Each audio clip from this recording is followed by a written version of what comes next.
श्री गणेशाय नमः। अष्टम खंड में प्रथम अध्याय गणपति के 8 अवतार। श्री आदिदेव गणेश जी के चरित्रों को सुनकर अत्यंत आनंद में भरे सेनक जी बार बार उन कथाओं का स्मरण करते करते स्नेह विहल होने लगे। कभी उन्हें रोमांच होता तो कभी नेत्रों में प्रेमाश्रु प्रवाहित होने लगता। तभी उनकी कानों में सूत जी का अमृतमय वचन सुनाई दिया। वे उनकी ओर देखकर मंद मंद मुस्कुराते हुए कह रहे थे, हे प्रभु भक्त सेनक, तुम धन्य हो जो भगवान गणेश्वर के प्रेम में ऐसे सरोवर हो रहे हो। वत्स, गणाधीश के अनंत चरित्र है, उन सभी का वर्णन किया जाना तो संभव नहीं है। फिर भी उनमें जो प्रमुख चरित्र थे वे मैंने तुम्हारे प्रति कह दिया है। तुम उन चरित्रों का गान करते ही सर्वाभिष्ट को प्राप्त हो जाओगे, क्योंकि प्रभु चरित्र के कीर्तन करने से लौकिक और पारलौकिक सभी सुखों की प्राप्ति सहज ही हो जाती है। हे हरि प्रेमी सेनक, प्रभु चरित्र एवं नाम संकीर्तन में बड़ी शक्ति है, उसकी बड़ी महिमा मानी जाती है। जहाँ पर ब्रह्मा श्री गणेश्वर का चरित्र गान किया जाता है वहाँ समस्त ऋषि सिद्धियाँ निवास करती है। उस स्थान पर भूत प्रेत पिशाच तो कभी फड़कते भी नहीं, आदि व्याधि भी दूर से ही पलायन कर जाती है। समस्त संकट विपत्तियों का सहज में निवारण हो जाता है।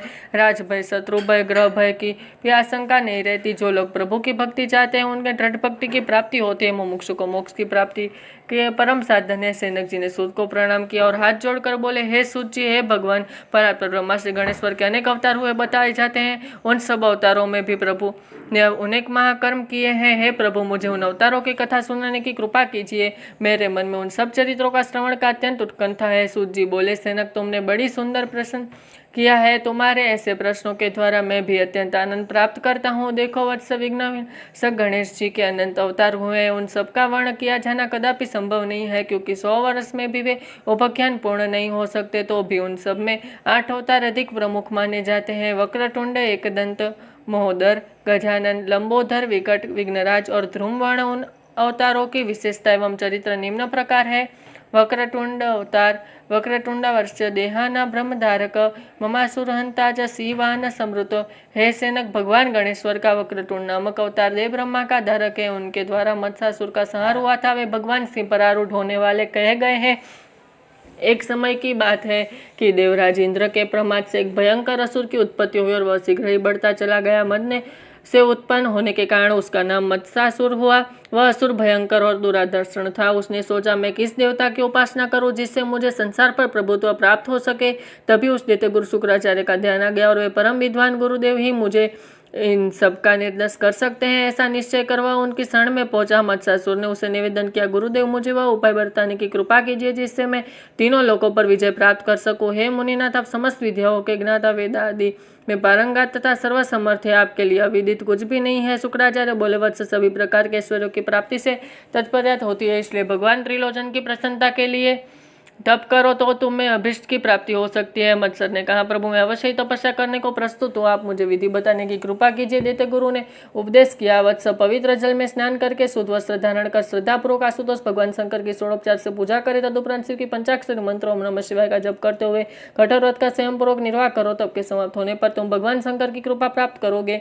मत्स्यासुर शिव के पंचाक्षरी मंत्र पाकर बहुत प्रसन्न हुआ और गुरु चरणों में प्रणाम कर निर्जन वन में चला गया। वहां उन्हें शुक्राचार्य जी बता विधि से भगवान शंकर का पूजन किया और पंचाक्षरी मंत्र का जप करते हुए घोर तपस्या करने लगा। वह हजारों वर्षों तक निराहार रहा, केवल जल ही पीता था। फिर जल भी छोड़कर वायु के सहारे ही जीवनचर्या चलाता रहा। उसकी कठिन तपस्या पर भगवान शंकर प्रसन्न हुए और उन्होंने जगजननी पार्वती जी के सहित आकर उसे दर्शन दिया। अनेक तेजोमय स्वरूप से समक्ष एक बार तो असुर के नेत्र मुंद गए, किंतु भगवान की अमृतमय वाणी सुनकर उसने साहसपूर्वक नेत्र खोल दिए। देखने सामने सौम्य मूर्ति शिव वृषभ पर सवार हुए खड़े हैं और कह रहे हैं, वत्स, मैं तुम्हारी तप से संतुष्ट हूँ, तुम जो भी अभिष्ट चाहो वही मुझसे मांग लो। असुर ने शिवा के चरणों में प्रणाम किया और फिर गदगद कंठ से स्तुति करने लगा, प्रभु, आप समस्त देवताओं के अधीश्वर ही स्वामी है। जगत के सर्ग पालन और विनाश के कारण भी आप ये, आपकी इच्छा से बिना कोई भी कार्य नहीं होता है। नाथ, आप पानी से अगोचर कहे जाते, इसलिए आपकी किस प्रकार स्तुति करूं यह मुझे ज्ञात नहीं है। हे नाथ, मेरी जो अभिलाषा है वह आप सर्वज्ञ से छिपी नहीं है। फिर भी आपसे निवेदन करता हूं कि मैं समस्त संसार पर अधिकार करने में समर्थ हो जाऊं। भगवान शंकर ऐसा ही हो कहकर अंतर ध्यान हो गए। इधर वर पाकर प्रसन्न हुए मत्स्यासुर शुक्राचार्य जी के पास लौटा और उनसे वर प्राप्त का समाचार सुनाया। तब उन्होंने उस दैत्य का दैत्य राजपद पर अभिषेक किया और बोले, वत्स, भगवान शंकर का वर अमोघ है, वह कभी निष्फल नहीं हो सकता, तो वह से ही त्रिलोक्य विजय और अधीश्वर बनेगा।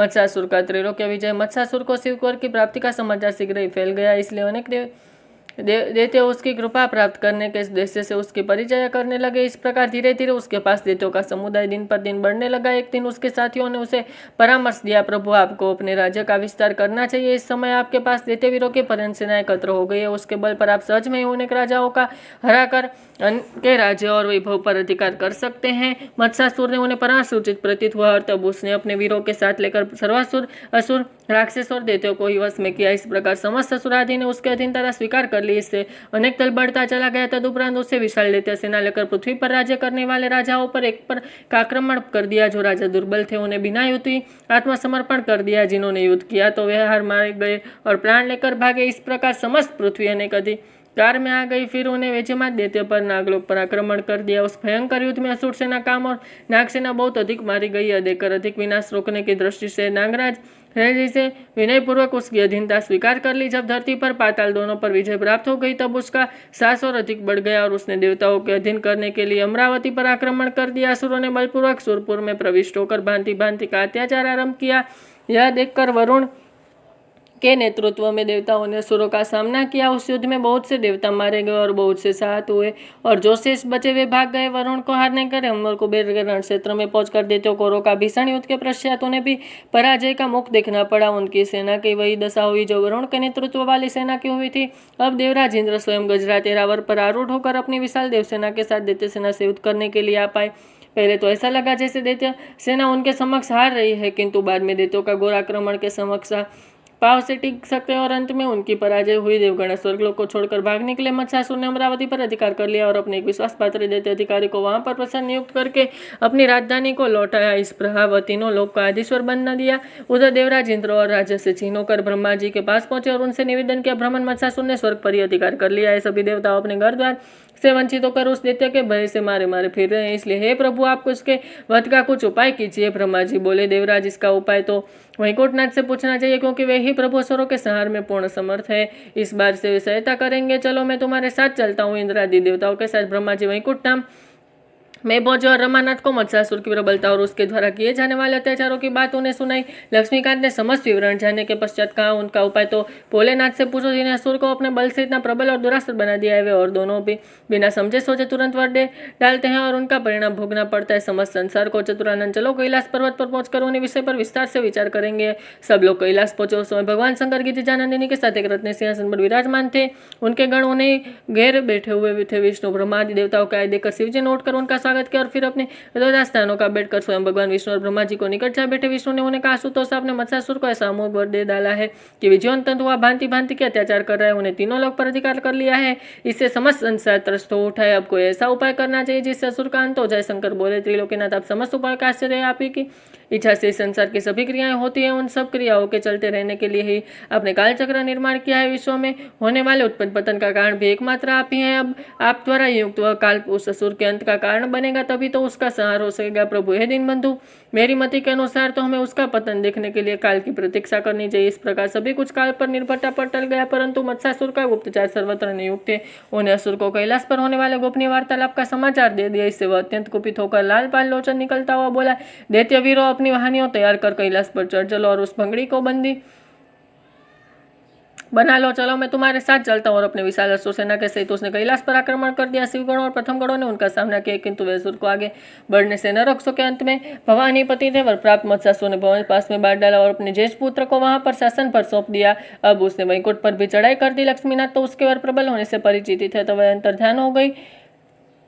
असुर को बिना युद्ध किए वह अधिपति प्राप्त हो गया। उसने एक पुत्र को उसने वहां भी शासन अधिकारी बनाया। इस प्रकार ब्रह्मलोक पर ही अधिकार कर लिया, वहां भी अन्य पुत्र के नियुक्त कर दिया। स्वयं अपनी राजधानी में रहते हुए वह तीनों लोक पर निर्बद्ध रूप से शासन करने लगा। इस प्रकार उसके अत्याचारों का तांडव चलता रहा। इधर एक गोपनीय स्थान में समस्त देवगण एकत्र हुए और मत्स्यासुर को मारने के विषय में विचार करने लगे। उस समय भगवान दत्तात्रेय भ्रमण करते हुए वहां पहुंचे। उन्होंने देवताओं से निवेदन किया, प्रभु हम सब मत्स्यासुर के अत्याचारों पर अत्यंत त्रस्त हो रहे हैं। उसके संहार का कोई अमोघ उपाय बताने की कृपा कीजिए। देवताओं ने गौ मंत्र जाप का उपदेश। दत्तात्रेय बोले, देवताओं पर ब्रह्म परमेश्वरी उसे मारने में समर्थ है। वे ही प्रभु सब प्राणियों के दुखों को दूर करने में समर्थ है। तुम उनके वक्रतुंड स्वरूप का ध्यान करते हुए एकाक्षरी मंत्र ग मंत्र का जपानुष्ठान करो। भगवान तुम्हें अवश्य ही इस घोर संकट से छुड़ा देंगे। देवताओं ने भगवान दत्तात्रेय से वक्रतुंड की उपासना और उनके मंत्र का जशानुष्ठान की विधि सीखी और फिर उसके द्वारा उपरिष्ट विधान से अनुष्ठान करने लगे। उनकी कठिन आराधना से भगवान वक्रतुंड ने संतुष्ट होकर दर्शन दिया। उनके आदित्य तेज के कारण सभी के नेत्र मुंझ जा रहे थे। तभी भगवान वक्रतुंड ने कहा, देवगण में प्रसन्न हो जाओ, विश्व और मांग लो।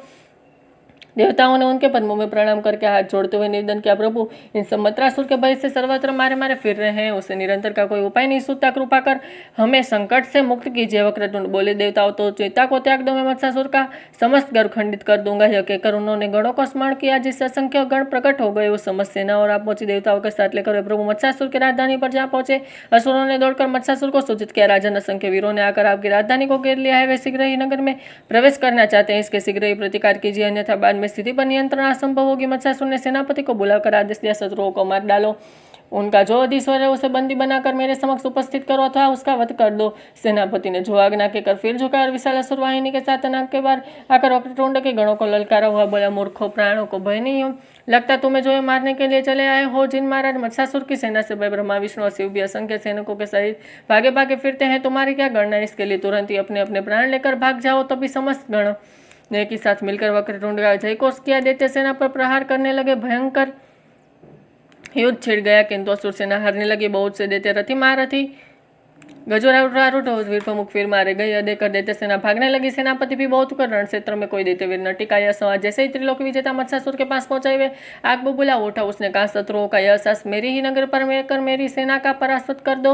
वीरों, अब विलंब का काम जैसे जैसे शत्रु का भ्रष्ट करना हमारा कर्तव्य है, चाहे हमारे प्राण चले जाए, किंतु शत्रु के आगे नहीं बढ़ने देंगे, उसे भगाकर छोड़ेंगे। आज छोड़कर निवेदन किया, प्रभु हमारे वीरों ने शत्रु सेना में भयंकर रूप वाला योद्धा देखा है। वह अपनी समस्त सेना को संचालन कर रहा है। वह बड़ा दुराधीर है, जिधर वह रहता है उधर ही वह सब कुछ सुनने को जाता है। इसलिए राजन, हमारे विचार में तो उसे संधि कर लेना चाहिए, क्योंकि बुद्धिमानी इसी में है कि अवसर देखकर कार्य किया जाए। उनकी बात सुनकर दैत्य लाल पीला पड़ गया और क्रोध से आंखें निकलकर बोला, कायर पुरुष, तुम्हें मुझे शत्रु के समान झुकाने का परामर्श दे रहे हो, इससे तो युद्ध में मर मिटना ही श्रेष्ठ कार्य। फिर अपने प्रधान सेना को आदेश दिया, शत्रु के समान करने के लिए विशाल सेना आकर आगे देखी, मैं भी तैयार होकर आ रहा हूँ। उस घोषणा के दौरान भूमि में मैदान छोड़कर कोई भी न हटा, अन्यथा उसे मृत्यु दंड दिया जाएगा। प्रधान सेनापति ने समस्त सेनाओं को तैयार होने का आदेश दिया और उसके राजा ने सुनाई दी। मत्स्यासुर स्वयं उस असंख्य दल के साथ राजधानी से बाहर निकला। उसके सुंदर प्रिय और विषयनी प्रिय नामक दो पुत्र भी साथ थे। उन्होंने उचित ढंग से वक्रतुंड के गणों पर भीषण आक्रमण कर दिया था। गणों और असुरों के मध्य इतना भयानक युद्ध हुआ कि दोनों पक्ष के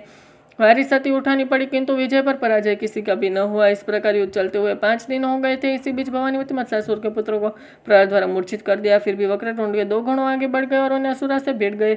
अनेक प्रहार से वे दोनों असुर मारे गए। अपने पुत्रों का मरण हुआ देखकर मत्स्यासुर व्याकुल हो उठा और वह युद्ध स्थल छोड़कर चला गया। राजभवन में उसका कारण शोक व्याप्त हो गया। तब अमिशु ने उसे सुझाया, राजन, शोक करने से कुछ होगा नहीं, आपके मेरे वो एक पुत्र शोक में लौट नहीं सकता। आप तो शीघ्र एक ही प्रतिकार है, शत्रुओं से प्रतिशोध करना। मत्स्यासुर को गणेश जी के शरण में जाना। मत्स्यासुर पुनः रणभूमि में पहुंचना। उसने वक्रतुंड का सामना करते हुए कहा, मूर्ख, यहाँ मरने के लिए क्यों आ गया है? क्या तू मेरी शक्ति से परिचित नहीं? वक्रतुंड ने हंसते हुए उत्तर दिया, दुष्ट राक्षस, मैं यहाँ मरने के लिए नहीं आया, तुझे मारने के लिए आया हूँ। तेरी शक्ति से भला प्रकार परिचित हूँ। तूने उनकी वीर के सत्यंत प्रबल हो गए था, जिसने तेनु पास में बांध लिया था, परंतु अब तेरा हास्यकाल आ गया है, इसलिए निश्चय मारा जाएगा। फिर भी यदि तुझे प्राण अधिक प्यारे रहे तो शरण में आ जा।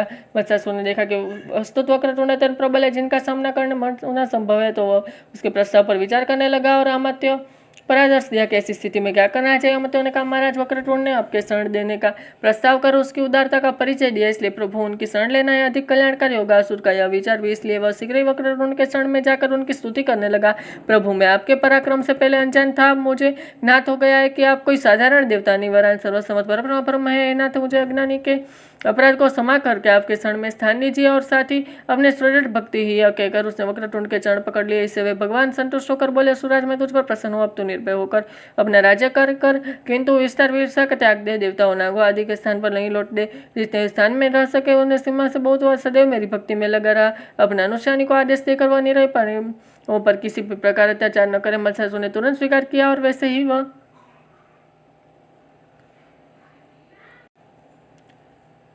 वैसे ही किया जाएगा। इससे सभी देवगण आनंद मग्न हो गए और उन्हें भक्तिभाव से वक्रतुंड की स्तुति की। उन्होंने देवताओं को भी अभय प्रदान किया और तुरंत ही अंतर ध्यान हो गए। असुर दम की उत्पत्ति सोची, बोले हे सेनकुन, दया में भगवान वक्रतुंड ने मत्स्यासुर को क्षमा कर दिया और उसे अपने भक्त बना लिया। इस प्रकार का एक अन्य ख्यान दंबासुर का है, उसे भी भगवान वक्रतुंड ने समाधान दिया था। सैनिक जी बोले, हे शिव जी, हे प्रभु, मुझे दंबासुर का उपज्ञान की सुनने की कृपा कीजिए। दयालु, मुझे गणेश्वर के विभिन्न चरित्रों के श्रवण में बड़ा आनंद आ रहा है। सूत जी बोले, सेनक, वह उपज्ञान पर्वकाल का है। जब ब्रह्मा जी ने सृष्टि रचना का कार्य आरंभ किया तब उसमें अनेक विघ्नों का सामना करना पड़ा। तब लोकपिता मैंने सोचा इन विघ्नों का निवारण वक्रतुंड गणाधिपति कर सकते हैं, इसलिए उन्हीं प्रभु को प्रसन्न करना चाहिए। ऐसा निश्चय कर उन्होंने गणेश्वर को भक्तिभाव से पूजन आरंभ कर षड मंत्र वक्रतुंड होम का जप अनुष्ठान आरंभ किया और अनुष्ठान की समाप्ति का विधि पूर्वक ब्रह्म भोज कराया एवं दक्षिणा आदि प्रदान की। ब्रह्मा जी के अनुष्ठान से प्रसन्न हुए वक्रतुंड भगवान ने प्रकट होकर चतुरानंद में प्रसन्न हो अपने अभिष्ट वर मांग लो। ब्रह्मा जी से निवेदन किया, प्रभु सृष्टि करने में उपस्थित विघ्नों को दूर कर दीजिए, यही मेरी अभिष्ट है। वक्रतुंड तथास्तु कहकर अंतरित हो गए। तदुपरांत लोकपिता ने निर्विघ्न रूप से सृष्टि कार्य संपन्न किया। किंतु उस समय पितामह के कम से दम्भ नामक एक विशाल शिशु उत्पन्न हुआ जो शीघ्र ही बड़ा हो रहा था। उसने अपने उत्कर्ष के लिए घोर तपस्या आरंभ की। उस कठोर तप पर देखकर लोग पृष्ठ बड़े प्रसन्न हुए। उसने उस दर्शन देकर कहा, वत्स वर मांगो। तपस्वी दग ने उन्हें प्रणाम किया और बोला, प्रभु, मैं त्रिलोक के विजय बनूं और सदैव निर्भय रहूं। तेरे मेरे तिरस्कृत कोई भी सांसारिक प्राणी या देवता देते नागादि न कर सके। पितामह ने कहा, वत्स, तेरी कामना अवश्य पूरी होगी। तब दंबासुर शुक्राचार्य के पास गया, जिन्होंने उसे दित्यसर के पद पर अभिष्ट कर दिया। अब दंडासुर ने एकत्र सुंदर नगर बनाया और उसी नगर में रहने लगा। वह नगर चारों ओर षड् प्रकार से खाई आदि के द्वारा सज्जित था। उसने सभी दैत्यों को बुलाकर उनकी सेना एकत्र करना आरंभ किया। उससे भी राज्य विस्तार की नीति अपने और मत्स्यासुर के सामने प्रथम वसुंधरा, फिर पाताल और स्वर्ग पर विजय प्राप्त कर ली, जिसे वह विभिन्न स्थानों पर अधिकारी नियुक्त की दी। इसके पश्चात वैकुंठ और कैलाश पर भी अधिकार ले ली। देवताओं पर पूर्ववर्ती विपत्तियों का पर्वत टूट पड़ा। वे अत्यंत दुखित होकर गिरिखों और निर्जन वनों में छिपकर रहने लगे, अपनी प्राण रक्षा करने लगे। एक दिन उन्होंने विचार किया कि लोक पितामह ब्रह्मा जी के पास चलकर विपत्ति से मुक्त होने का उपाय पूछना चाहिए। उन्होंने ब्रह्मा जी के पास जाकर कहा, प्रभु, दंबासुर आपके वर के कारण अत्यंत प्रबल हो उठा और अनेक प्रकार के अत्याचार कर रहा है, उसमें हमारी रक्षा कीजिए। ब्रह्मा जी बोले, देवताओं, इस संकट में छुटकारा पाने के लिए हमें भगवान वक्रतुंड की उपासना करनी चाहिए। तुम्हारे साथ मैं भी अनेक एकाक्षरी मंत्र का जप आरंभ कर रहा हूँ। यज्ञ कर देवताओं के साथ लोक पितामह ने भगवान वक्रतुंड के पूजन करने का मंत्र जाप किया। अनुष्ठान पूर्ण होने पर वक्रतुंड ने प्रकट होकर कहा, चतुरानंद में प्रसन्न हुआ, आप अपने विश्वर मांग लीजिए। ब्रह्मा जी बोले, हे प्रभु, आप समस्त दुख दरिद्रों को दूर करने के समर्थ हैं। दुष्ट दंबासुर ने अत्यंत पीड़ित कर रहा है, अतएव हमें उसके भय से मुक्त कीजिए। वर ने वक्रतुंड ने अभय प्रदान किया, कमलासन में दंबासुर के पराजय कर दूंगा। समस्त समाज भय के त्याग कर निश्चित हो जाए। देवराज ने इंद्र दंबासुर को संदेश भेज दिया और वह मेरी शरण में आ जाए, अन्यथा मैं उसका विनाश कर दूंगा। आज्ञा पाकर इंद्र मैं दंबासुर के पास जाकर बोले, सुराज, मुझे महाप्रभु वक्रतुंड ने भेजा है, तो देवताओं को और समस्त अधिकार राज्य को सर्वांतर कर दो। परम प्रभु के शरण में जाओ अथवा तुम्हारा विनाश निश्चित है। दंबासुर के क्रोधपूर्वक कहा, अपने प्रभु को कह दो कि उसका और उसके साथियों का अहंकार नष्ट करने में मैं पूर्ण समर्थ हूँ। यदि प्राण रक्षा चाहते हो तो मेरे शरण में आ जाओ। इंद्र ने लौटकर वक्रतुंड की सेवा में उपस्थित होकर दंबासुर को भक्ति के सौगात किया, जिसे सुनकर उन्हें गणों का स्मरण किया और देवताओं भी सुजलित होकर आगे बढ़ने का आदेश दिया। शुक्राचार्य के पास पहुंचा और उन्हें प्रणाम कर बोला, प्रभु, वक्रतुंड के दूत रूपे इंद्र के आकर कह रहा है, वक्रतुंड के शरण में जाओ, अन्यथा वे तुम्हारे संहार कर देंगे। तो वक्रतुंड कौन है, क्या स्थिति है उसकी, क्या उसमें इतनी शक्ति है कि वह हमारे सामना कर सके। शुक्राचार्य बोले, राजन, भगवान वक्रतुंड अमित महिमा और अभित पराक्रमी है, गणाध्यक्ष साक्षात परात्पर ब्रह्मा के अवतार है। दुदुम्बी का त्याग करो, निशरण में जाओ और निश्चय तुम्हारा कल्याण होगा, फिर तुम्हें किसी प्रकार का भय रहेगा नहीं सकता। यह दंबासुर ने व्यर्थ और दंभ का त्याग कर दिया और अत्यंत सदैव भक्तिपूर्वक उनके शरण में जाने का निश्चय किया। उसके विचार जाकर उसे दैत्यों ने विरोध प्रकट किया, किंतु दंबासुर ने उसकी बात नहीं मानी। वह तुरंत ही उनका शरण में जा पहुंचा। दैत्यराज को अपने चरणों में पड़ा देखकर वक्रतुंड भगवान ने उसे अभय और अपनी भक्ति प्रदान की और समाधान देकर दंबासुर ने सब राजाओं को राज्य लौटा दिया तथा कैलाश वैकुंठ एवं स्वर्ग आदि देवताओं स्वतंत्र कर दिया। अब उसके शासन, धर्म और न्याय नीति से संपन्न हो गया था। जय श्री गणेश।